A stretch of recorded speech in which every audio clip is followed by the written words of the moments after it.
Zacks Rank Buys, stocks with a short-term buy or strong buy recommendation. Now, here are more Zacks Rank Buys. Let's check out some growth and income stocks now with our growth and income stock strategist at Zacks.com, Todd Bunton.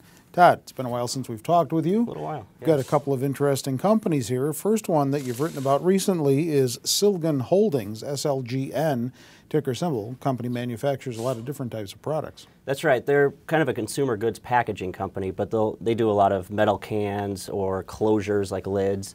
They also have like a plastic container business. So probably not a name people are familiar with, but they probably have their products sitting in their cupboard somewhere. They have an agreement with Campbell Foods, so they do the soup. They also do shampoos, things like that. Okay. The company is actually expanding into Europe. They recently announced an acquisition, so they're going to grow their business there. But a huge opportunity for them that they haven't capitalized on yet is the emerging markets.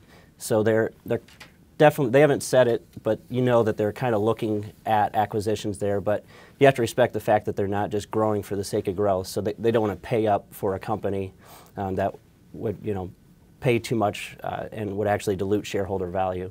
So they're kind of being picky in their selection as they try to enter the emerging markets. Okay, a little more methodical. Yeah. So they're kind of a defensive name right now. They reported third quarter earnings per share, and sales were actually down a little bit year over year. The company missed by 2 cents on earnings per share over the Zacks consensus estimate, but management did reiterate guidance following the quarter. So they're still confident that they can grow this year and next. Analysts actually increased their guidance for 2011, even though it was an earnings miss.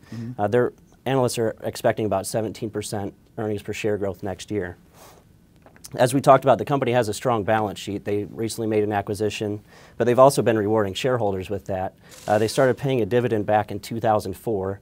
As you can see on the chart here, they've raised it at about an average rate of 19% since then. So they're very shareholder friendly. They yield about 1.2% right now, but as long as they keep increasing that dividend, then that yield should increase too. As we look at the chart here, you can see they've had a good run over the last 6 months. Shares have pulled back a little bit lately, but they traded about 14 times. That's a discount to the industry average of 15 times. So it could be an opportunity to pick up some shares here. But they do report fourth quarter results on February 1st. All right. Then you also wrote about a company recently called Calavo Growers, I believe. CVGW is the ticker symbol. Yeah. What do they grow? Calavos? It's avocados. Yeah. I was close. Yeah, that's close. Yep. So they do all things avocados. They grow them, they pack them, and they ship them up and down the supply chain. So they'll ship to wholesale food distributors, they'll ship to restaurants, supermarkets, you name it. And avocados apparently are pretty popular. They reported strong fourth quarter results on January 3rd. Earnings per share beat by 19%, and that was double last year's earnings per share. Sales growth was strong, up about 33%. That was driven by an 80% increase in avocado volume.